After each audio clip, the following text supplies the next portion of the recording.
All right, let's talk about one of the biggest, most high-stakes gambles happening in the tech world right now. We're talking about Intel's massive, multi-billion-dollar bet on a single piece of future tech. And honestly, it all kicks off with a statement made just today that's got the entire industry buzzing. So it starts with this incredibly confident, bold statement from Intel's CEO at the Consumer Electronics Show. We are going big time into 14A. That's their next generation chip technology. Now that sounds like great news, right? A company just firing on all cylinders? But to really get why this quote is such a bombshell, you have to know what they were saying just 6 months ago. And there it is. This is the heart of the whole mystery. Last July, the official line was that they might have to pause or discontinue the whole 14A project. Now, they're going big time. Look, this isn't some small course correction. This is a full-blown 180-degree U-turn. So yeah, let's break this down. How on earth does a company go from threatening to shelve its most important future technology to betting the entire farm on it, all in the span of half a year? You know, the warning last summer was crystal clear. The company basically said, if we can't find at least one major company, an external customer, to buy our 14A chips, the whole project might just get canceled. This wasn't just about pride. It was about the insane amount of money needed to develop this stuff.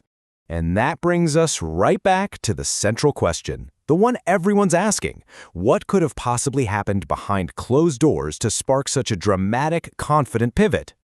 To find the answer, first we really need to get a handle on what 14A actually is, and why it's so darn important to begin with. Okay, so at its core, 14A is Intel's next frontier in making chips. We're talking about a 1.4 nanometer process.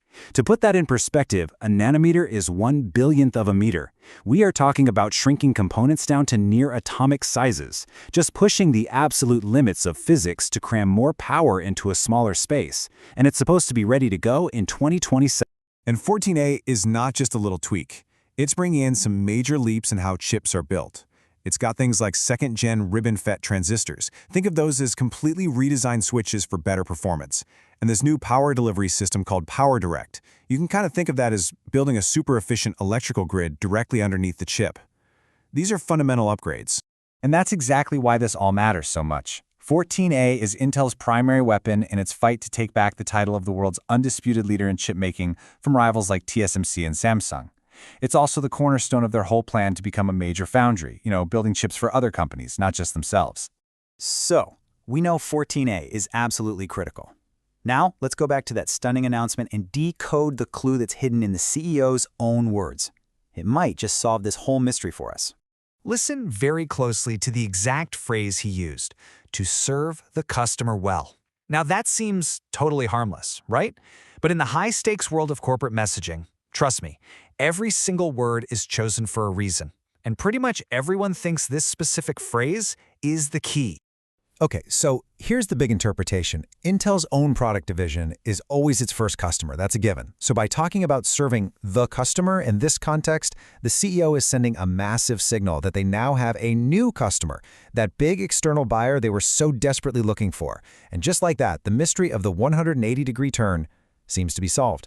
But, and this is a really big but, this is where the story takes a fascinating turn. See, getting the customer wasn't the end of the challenge. Oh no. In fact, it was the beginning of a much, much bigger and way more expensive one. So you're probably asking yourself, wait a second, they got what they wanted, right? They landed a huge client, probably some household name. What on earth could the problem possibly be? This is the billion-dollar catch. They don't have a factory that's ready to handle the sheer volume for this new massive client. And even worse, the cost of building that factory capacity, it wasn't in their current spending plans. It's like they won the race, but they don't have a trophy case big enough to hold the prize. I mean, this quote from an Intel VP lays it out perfectly. They know that to serve this new customer, they have to spend a ton of money right now, long before they ever see a single dollar of revenue from the actual deal. It is a massive cash flow problem. This table really shows you the root of the problem. Intel's business model is just different. Traditionally, Intel builds factories for its own chips. But its competitors like TSMC and Samsung, they wait for big customers to sign on the dotted line before they build out the factory space. Intel's strategy has now created this huge bottleneck for them. And it's not like they can just flip a switch and build a new factory. The incredibly complex machines you need for this stuff, especially the ones that use extreme ultraviolet light to etch the circuits, they have lead times of a year or more. They are in a serious race against time. So, all of this brings us to the final act. Intel's incredible Foundry gamble. This whole thing is a move that is defined by enormous risk, but if it works, an absolutely enormous reward. You can think of it as this classic chicken and egg dilemma. Step 1, they secure the huge customer they needed. Step 2, they realize they don't have the factory space. Step 3, now they have to somehow invest billions of dollars to build it, money they hadn't budgeted for. And step 4, just hope and pray the revenue from this new deal arrives before the bills for the factory come due. In essence, what Intel is doing here is making a massive all-in bet on its own ability to pull this off. After a few tough years, it seems like they've decided the only way forward is to just push all their chips to the center of the table and bet on themselves. Which leaves us with this final, crucial question.